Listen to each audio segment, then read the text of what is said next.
Another change is this. Now, first of all, before I continue, for some of you who will come and be asking us, you're looking for cheap universities in Australia. And by the way, if you want to apply for an Australian visa, you can't do it on your own.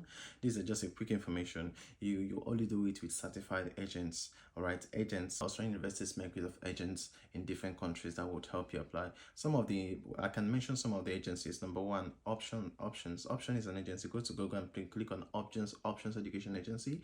We have Gaujo. We have Expert Options, we have the King's Global. There are many of them. All right, I'll just a separate video on that and share all the agencies that are certified so that you don't go to the wrong ones. But on this video, I beg you in the name of God, don't come and be asking your agencies, oh, I want a cheap university. There's nothing like a cheap university in Australia. If you're coming from Africa, there is nothing. I repeat, there's nothing like a cheap university. I will tell you the truth. I will not lie to you.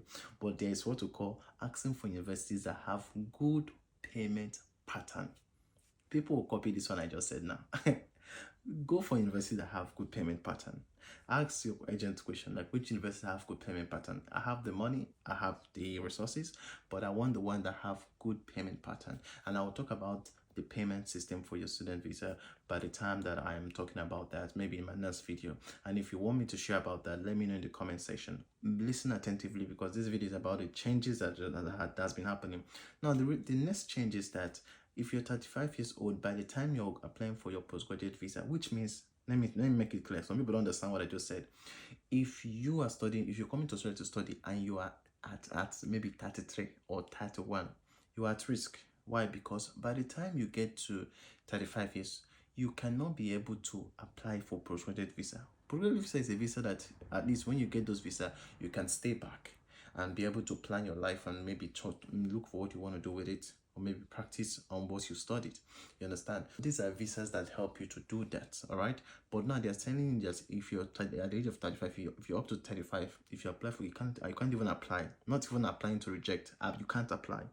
Then number two is that even if you're on 485 visa, which is postgraduate visa, that you have between 18 months to 2 years. That simply means that after 2 years, you can't even extend it, because before, people on 485 visa, they have the opportunity to extend their visa. Maybe they say, I just finished school now, probably. Masters in Australia is normally 2 years, right? PhD is like 3 years, right?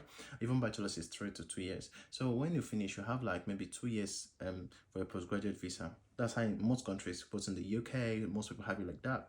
Now, let's say now you want to be able to extend it. You can do that before in Australia, but what they're trying to tell you is that by 1st of July, you cannot do that. Which means even if you're on visa 485 as I speak to you, you are at risk. What do you do? What do you do? What you do is very important. And you know what?